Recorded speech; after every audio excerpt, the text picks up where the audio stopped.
네, 안녕하세요. 박원철 노무사입니다. 네, 저 앞에서 얘기했던 부분, 겹치는 부분 좀 제외하고요. 바로 좀 진행해 보도록 하겠습니다.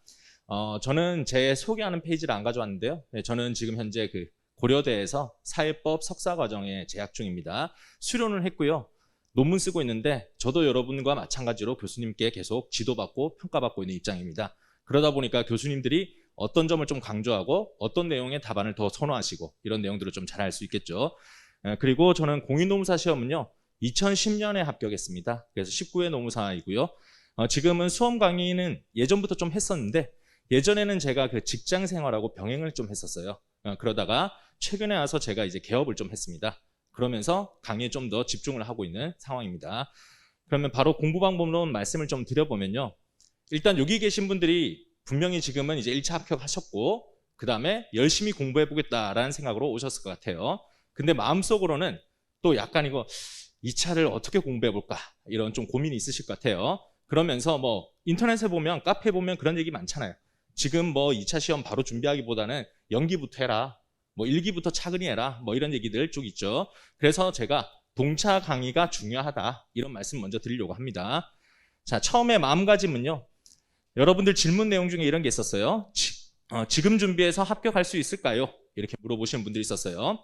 자, 그러면 1차 시험은 어떤 용도인가? 여러분이 1차 합격하셨는데요. 1차는요, 좀 여러분의 성과를 제가 좀 격하게 내리는 것 같아서 죄송하긴 한데요. 2차 시험을 치르기 위한 그냥 준비 단계입니다. 2차 시험을 칠 수 있는 자격일 뿐이에요. 1차 시험 쳤다 해가지고 어떠한 뭔가 그 사회에서 인정되는 거라든지 뭔가 플러스 되는 게 있느냐? 없어요. 그래서 2차 시험 응시할 수 있는 자격이고요.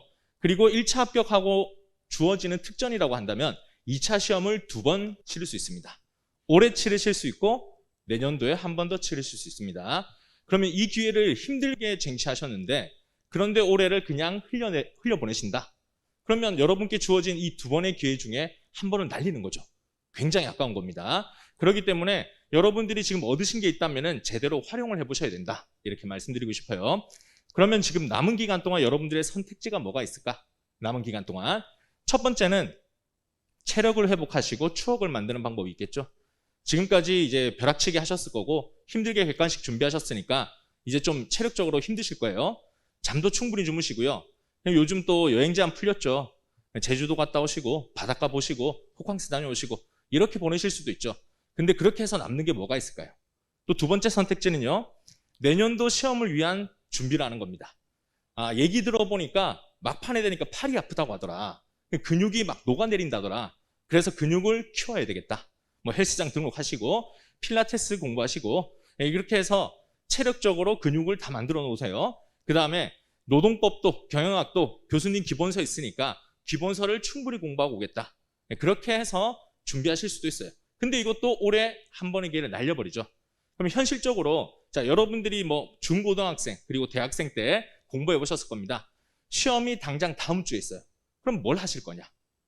당연히 벼락치기로 적어도 몇 개의 논점을 가지고 족보라도 뒤져가지고 여러분 밤새서 공부해서 최소한의 학점이라도 방어해 보려고 노력을 하시죠. 그게 세 번째 벼락치기죠. 이 동차 수험에서는 지금 현재 여러분 시기가 이 벼락치기를 앞두고 있는 시기다. 그랬을 때 얻을 수 있는 게 뭐냐 했을 때는 세 가지 보십시오. 수험생이라고 한다면 당연히 공부하는 게 맞겠죠. 여러분들이 이 시험을 준비한다고 했을 때 수험생이니까 나 공부해야지라고 생각하고 들어오셨을 거예요. 그럼 공부를 하는 게 맞다. 두 번째는요. 자, 합격 가능성 얘기를 좀 해보면요.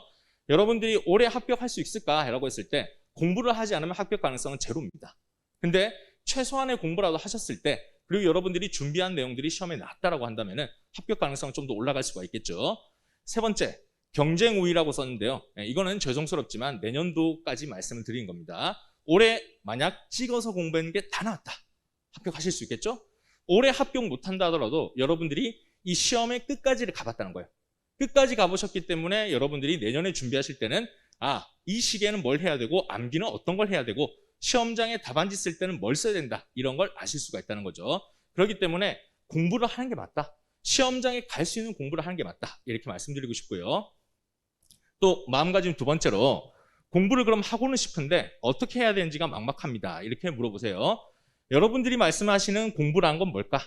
공부를 저처럼 뭐 논문 쓰는 공부를 하실 건 아니잖아요. 논문 쓰는 공부는 되도록 많은 자료를 보고 그 중에서 제가 맞다라고 하는 생각들을 쫓아가야 됩니다. 정리하는 게 중요해요.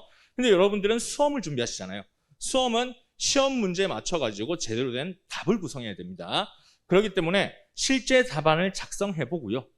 이 답안 작성이라고 하는 건 제대로 된 답안을 얘기하는 겁니다. 그냥 대충 외운 게 아니고요. 그냥 아무거나 쓰는 게 아니고요. 시험 문제가 요구하는 것을 여러분들이 제대로 공부해서 정말 채점 받아볼 수 있는 답안지를 내시는 거예요. 그리고요, 교수님들이 그 답안지를 가지고 평가를 해주시는 겁니다. 근데 이게 옛날하고 좀 다른 게요. 옛날에는 여러분들의 총점만 나왔어요. 노동법의 총점은 30점 이렇게만 나왔는데 요즘은 좀 채점 방식이 바뀌어서 과목 그리고 문제마다 점수가 나옵니다. 그럼 여러분들이 어떤 거는 정말 최선을 다했었다라고 한다면 그 문제에 대해서는 몇 점을 받았다. 아, 합격권이구나. 이걸 확인할 수가 있다는 겁니다. 그렇게 해서 여러분들이 한번 평가를 받아보시면은 이 공부 방법이 맞다 틀렸다를 알 수가 있어요. 그럼 두 번째로 공부 방법이라고 하는 것은 어떤 합격 수기에도 이런 말이 있습니다. 공부 방법이라고 하는 게 절대적인 게 있을까? 절대적이란 건 없다. 만약 300명의 합격생이 있다면 300개의 공부 방법이 있을 것이다. 이렇게 얘기를 해요. 누군가는요, 두 문자를 따서 외우는 걸 되게 좋아합니다. 누군가는요, 되도록 많은 사례집을 보고 그 사례에 맞춰가지고 상황에 맞춰가지고 연결하는 연습을 하는 걸 좋아합니다. 누구는 다독을 해야 외워진다고 하시는 분들이 있어요. 이렇게 본인들마다 공부하는 방법이 다 다릅니다. 암기하는 방법도 다르고요. 근데 이걸 어떻게 할 수가 있느냐? 해봐야 돼요. 공부를 해보고 읽어보고 그러면서 나는 노동법은 쉬운데 행정쟁송법이 어렵다. 이렇게 느낌이 오셔야 시간 배분도 해볼 수 있고 그리고 암기하는 시간대도 오전이 좋을지 오후가 좋을지 쓰면서 공부를 해볼지 여러 번 읽어볼지 이런 것들을 해보셔야 느낄 수가 있어요. 그래서 공부를 해봐야 된다. 나에게 맞는 방법 찾기 위해서라도 여러분들이 지금 바로 시작을 해주셔야 된다. 이렇게 말씀드리고 싶습니다. 그래서 두 가지 질문에 대해서 마음가짐은요. 공부는 합격을 위해서도 그리고 남들보다 더 앞서 나가기 위해서도 동차 시기에는 공부하는 게 맞다. 이렇게 말씀드리고 싶어요. 그럼 두 번째로 노동법 이제 공부 방법에 대해서 말씀드리도록 하겠습니다. 이 짧은 시기에 어떻게 공부를 해야 될까? 자, 앞서도 말씀드렸기 때문에요. 제가 그냥 겹치는 부분은 간단히 말씀드릴게요. 주관식 노동법 답안은요. 크게 뭘로 구성되어 있느냐? 이론이라고 하는 부분과 그리고 해결이라고 하는 부분으로 두 가지로 구성되어 있습니다. 이론은요. 법조문을 쓰는 거예요. 법조문 쓰시고요. 그 다음에 판례 쓰는 겁니다. 근데 지금까지 여러분들 법조문 객관식 문제 푸실 때는 주어져 있죠. 그리고 법조문 중에서 다르게 적혀 있는 단어들 찾으시면 되죠. 판례도 그렇습니다. 판례도 여러분들이 다 외울 필요 없었죠. 의미를 알고 있으면 객관식 지문 중에서 이거 아닙니다라고 하면 느낌이 이상한데 의미가 좀 이상한데 하면 짚으시면 되죠. 이렇게 공부를 해오셨는데 이게 주관식은 뭐냐? 주관식은 백지가 주어집니다. 그 백지에서 문제가 제시한 거 쓰세요. 이렇게 돼 있어요. 그럼 여러분들이 조문도 떠올려야 되고 판례도 떠올려야 됩니다. 그나마 다행인 거는 요즘은 조문 줘요. 조문을 주는데 이 문제가 어떤 조문을 가지고 풀어야 될까는 여러분들이 생각을 해야 돼요. 생각하는 힘 필요하죠? 그 다음엔요. 암기하는 힘 필요합니다. 조문을 현실 세계에 적용해서 이런 결론이 나옵니다 하는 게 판례예요. 그 판례는 여러분들이 외우셔야 된단 말이죠. 그것을 충분히 하셔야만 답안지를 여러분들이 그릴 수가 있어요. 그럼 그것만 쓰면 끝이냐? 그렇지 않아요. 사안의 해결이라는 게 있는데 이 판례가 본 문제에 적용된다는 걸 또 보여주셔야 돼요. 그걸 사안의 해결을 연습한다라고 얘기합니다. 그래서 일단 이론 암기를 열심히 하셔야 되고 사안 해결이라고 하는 것, 답안 작성 연습법을 두 가지를 같이 가져가야 돼요. 근데 좀 옛날 얘기지만 제 얘기를 좀 해드릴게요. 제가 공부하던 2010년에는요. 1차 시험이 끝나고 2차 시험까지 시간이 너무 짧았어요. 35일 있었습니다. 35일. 그래서 제가 1차 시험 치르고요. 가채점 하잖아요. 붙을 수 있겠다라고 생각하고 2차 시험을 준비하려고 하는데 35일이니까 마음을 먹는데 한 일주일 걸렸어요. 그러고 나니까 한 달도 안 남잖아요. 그럼 한 달도 안 남는 시기에 노동법과 행정쟁송법과 이걸 다 보려고 하니까 도저히 엄두가 안 나는 거예요. 근데 그렇다고 놀 수는 없잖아요. 부모님께 공부하겠다 하고 전 지방 출신인데 짐 싸들고 서울 와가지고 요 고시촌에서 원룸 잡고 공부하고 있는데 그런데 제가 2차도 쳐보지 못하고 집에 간다? 부모님 입장에서는 용서할 수 없겠죠. 공부하려고 일어나서 자리에 앉는데 책이 너무 두껍잖아요. 한 번도 안 본 책이 이렇게 두꺼운데 이걸 언제 보냐. 그래서 그냥 한숨만 한 4시간 쉬었어요. 4시간 한숨 쉬다 보니까 피곤하더라고요. 누워서 잤어요. 자다가 보니까 저녁이 됩니다. 그래도 한 페이지는 봐야지 하고 또 앉았는데 또 책을 보니까 너무 두꺼워요. 이거 못할 것 같은데 하다가 또 한숨 쉬다가 그걸 반복하다 보니까 불면증이 오고 과로는 했어요. 잠은 한숨도 못 자서 너무 피로해요. 근데 이 공부를 도저히 할 수가 없다는 생각이 계속 반복되는 겁니다. 이 시점인데 지금은 며칠이냐? 지금은 무려 여러분 달력 계산해 보셨어요?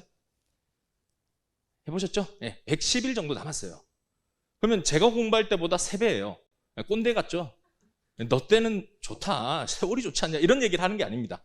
현실적으로 한번 도전해 볼 수 있는 시간이 있다라는 겁니다. 그래서 과거에 공부할 때는요, 진짜 뭐 이론이 공부가 없었어요. 그냥 강사님들이 한 10개, 15개 자료를 줍니다.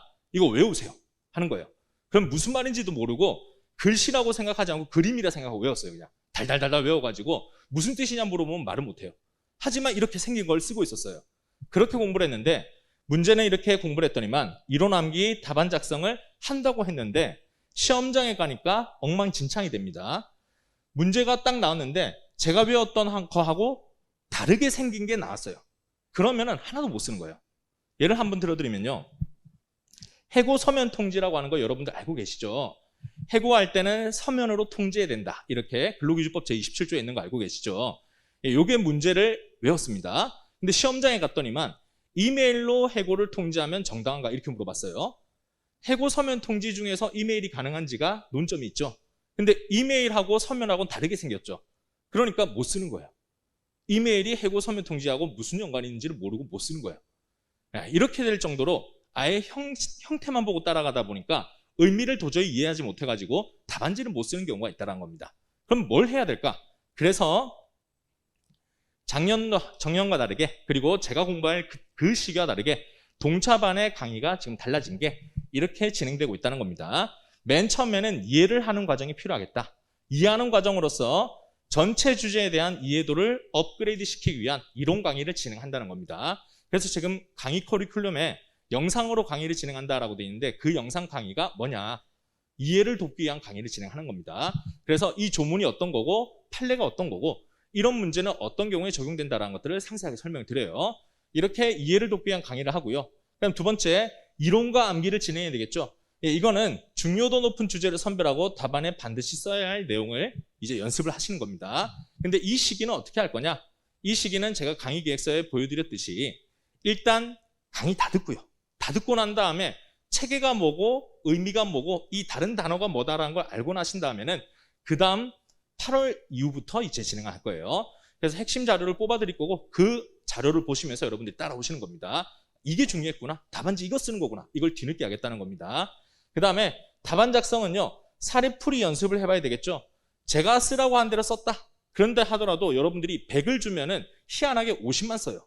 근데 50만 썼다 하더라도 점수 얻을 수 있는 50만 쓰면 좋죠. 근데 점수가 안 되는 50을 썼다. 그럼 다시 써야 되겠죠. 그걸 누군가가 짚어줘야 되겠죠. 그거를 답안 작성 연습하는 시기 때 하겠다는 겁니다. 그래서 제 강의는요, 적혀있기는 8월 초에 종강이라 돼 있지만요, 시험 전까지 계속 진행된다라고 생각하시면 되겠습니다. 자, 다음 내용 가시면요. 그래서 제 강의의 특징, 방금도 말씀드렸지만 한 번 더 좀 세분화해서 말씀드려 볼게요.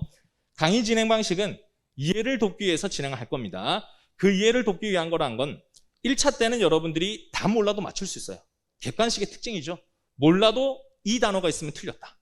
몰라도 이런 느낌은 아니다. 이렇게 하면 맞출 수 있습니다. 근데 주관식은 그렇잖아요. 주관식은 체계가 있고 이 체계 중에 이 흐름 중에 뭘 묻는 거란 걸 파악해야 됩니다. 그래서 여러분께 이해를 돕기 위해서 전체 주제를 먼저 알려드립니다. 지금 우리 뭐 보고 있다. 이렇게 알려드리고 그 다음에 조문을 보여드릴 겁니다. 법조문은요, 조문 주어진다 했죠? 뺏기는데 이 뺏기는 것 중에서 어떤 단어 때문에 우리가 싸우고 있다. 이렇게 해서 이 단어가 어떤 해석이 있다는 것들을 미리 강의할 때 보여드릴 겁니다. 다음에 목차를 정리해 드립니다. 목차는 제 수험서에 있는 흐름인데요. 이 목차도 법학은 목차가 되게 중요합니다. 다 의미를 담고 있고요. 목차로 점수를 평가한다라고 해도 과언이 아닐 정도로 목차가 굉장히 중요합니다. 그래서 제 수험서가 이렇게 구성되어 있는데 이거는 이런 상황에 이거 써주셔야 됩니다. 이런 것들을 알려드리는 겁니다. 다음 세부 내용 강의는요. 뭐라고 써있죠? 한글이죠. 분명히 우리가 읽을 수 있어요. 하지만 무슨 말인지 모르는 게 법이죠. 그래서 이 단어는 이런 뜻입니다. 이 단어가 나올 때까지는 이런 배경에서 나온 겁니다. 이렇게 해서 알려드립니다. 그럼 여러분들이 강의 중에서 쭉 듣고 나면 적어도 제 책이 무슨 뜻인지, 제가 정리해드린 게 무슨 내용인지가 파악이 되실 겁니다. 그러나면 자, 강의 끝났죠? 강의 끝났다 해서 책을 딱 덮는 순간 김기용 교수님도 말씀하셨죠. 법은 휘발성이 강하다. 희한하게 알겠다 하고 책 딱 덮는 순간 끝이에요. 다시 보면 무슨 말인지 몰라요. 그렇다고 다시 강의를 듣자니 너무 시간이 걸려요. 그래서 끝나기 전에 그 시간에 배웠던 것을 리뷰를 해드립니다. 오늘 배웠던 거 주제 쭉 뽑아가지고요. 이 문제에 대해서 몇 페이지 있을까요? 이 문제의 해답은 어디 있을까요? 이런 거 찾아보는 연습을 같이 진행합니다. 이게 강의 중에 있어요. 다음에 여러분들이 일주의 간격이 있죠, 저희가. 일주 동안 여러분들 아무것도 안 하면 그냥 읽고 오세요 하면은 되게 좀 뭐랄까요? 뭘 해야 될지 모르는 목표의식이 없는 상태에서 몇 번 읽고 오면 될까요? 이렇게 얘기를 하세요. 읽고 오는 게 중요하지 않죠. 암기를 해야 됩니다. 그 암기를 어디까지 끌어올려야 될지를 보여드리는 게 복습 퀴즈, 판례 복습 퀴즈를 진행할 거예요. 그래서 그걸 프린트를 드리고 여러분들이 충분히 준비를 하셨다면 다 맞추겠죠. 근데 그렇지 않다라고 하면 제대로 못 쓰는 걸 보면서 아, 다음 주엔 더 열심히 해야 되겠다. 이렇게 느끼시겠죠. 그걸 진행하겠다라는 겁니다. 그래서 강의 끝나자마자 정리하고 다음 주에 공부해올 내용까지 테스트를 하니까 여러분들이 매주 평가가 되겠죠. 다음 가시면요. 모의고사를 진행하는데 이거는 앞전 강사님과 동일하게 중간고사, 기말고사로 진행합니다. 그래서 중간고사, 기말고사 기간 그때는 스케줄표에 있습니다. 오셔가지고 제대로 한번 써보는 겁니다. 답안지가 이렇구나 하고 연습을 하시는 겁니다. 근데 요거는요. 진짜 복습을 위한 모의고사고요. 이 복습을 위한 모의고사가 제가 아까 말씀드린 시험에 나올 핵심 주제는 아닙니다. 그냥 연습해보는 거예요. 다음에 판서 소요 시간 단축을 위한 PPT라고 되어 있는데 이건 뭐냐면요. 지금처럼요. PPT 띄워놓고 강의를 합니다. 제 강의의 특징은요. 필기를 많이 하는 시간보다는 좀 더 집중해서 이해에 도움을 드리고자 연습을 할 겁니다. 필기할 게 별로 없어요.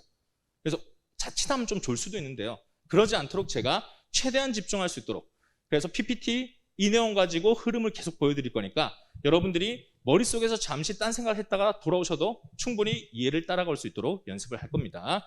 자, 다음 넘어가시면 이게 중요합니다.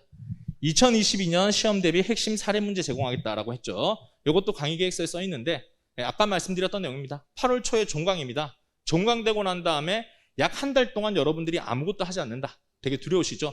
그때 제가 이제부터 외울 자료를 드리겠다. 그 전까지는 판례로 외우시는 거고 지금부터 드릴 자료는 답안지를 드릴 거예요. 제가 했던 방식, 뭐 15개, 30개 이런 주제를 이제 드릴 겁니다. 그럼 여러분들이 소위 말하는 A급이죠. A급을 이제 열심히 외우시는 겁니다. 열심히 외우고 써보는 연습도 하셔야 되겠죠. 그래서 그 진행 방식은요. 강의를 진행할 수도 있고 스터디 방식이 될 수도 있는데 요거는 아직 학원하고 협의가 다 끝나진 않았어요. 그거는 강의 수강생한테 제가 나중에 알려드리도록 하겠습니다. 자, 이렇게 진행이 됩니다. 그래서 여러분들이 일단 마음가짐을 잘 가지고 오셔야 돼요. 공부를 한다, 합격할 수 있다 이런 생각을 하셔야 공부가 되지 처음부터 안 될 것 같은데 해도 안 되는데 라고 생각하고 들어오시면 공부가 전혀 되지 않습니다. 이 마음가짐을 잘 챙겨주셔야 되겠고요. 제 세부적인 강의 내용은 계획서에 있으니까 한 번 더 봐주시면 되겠습니다. 자, 마지막입니다. 정리를 하면요. 쉽지 않은 일정입니다. 여러분 동참한 일정이요. GS라고 하는 2차 강의 준비하는 일정에 0기, 1기, 2기, 3기를 압축적으로 해놓은 거예요. 다른 분들은요. 일반 군대 갔다면요. 여러분들은 거의 특수부대 가신 거예요. 갑자기 나는 원치 않았는데 해병대 캠프 오신 겁니다. 그래서 마음가짐도 안 돼 있는데 첫날부터 굴러요. 그리고 갑자기 막 무거운 보트 들라고 해요. 저도 물론 해병대 출신 아닙니다. 근데 힘들어요. 솔직히 힘든데 힘든 만큼 제대로 된 경쟁을 준비해보자는 겁니다. 객관식은요. 절대평가입니다. 그냥 점수 넘기면 합격하는 거예요. 근데 주관식이죠. 주관식은 백지에 글 쓰는 것도 힘든데 이 중에서요. 300명 안에 들어가야 돼요. 그러니까 여러분들이 제대로 경쟁해 보려면 제대로 준비해서 해봐야 된다. 이 경쟁을 그냥 나는 남들 깔아주는 게 아니라 나도 그 경쟁에 같이 들어가서 남들 60점 받을 때 이 정도 써야 60점 되는구나. 이걸 한번 경험해보자는 겁니다. 그래서 합격 가능성, 학습 효율을 둘 다를 잡아보자. 가능성 높이려면 그만큼 열심히 해야 되겠죠. 그리고 열심히 해봤을 때 이렇게 해야 학습 효율이 오르는구나 알 수가 있습니다. 그걸 같이 해보자. 최선이라고 글 썼는데 저도 여러분들의 합격 가능성과 학습 효율을 높이기 위해서 최선을 다하겠습니다. 여러분들도요. 제가 하자는 대로 그리고 제가 준비한 대로 충분히 소화할 수 있도록 최선을 다해 오신다면은 여러분 요 9월달 시험 치시고 난 다음에 이 노무사 시험을 어떻게 준비해야 될지 그리고 합격 가능성이 어떻게 될지도 충분히 아실 수 있도록 그렇게 만들어 드리겠습니다. 제 강의 계획에 대한 것 그리고 강의 진행 방법에 대한 설명을 이제 마치도록 하겠습니다. 감사합니다.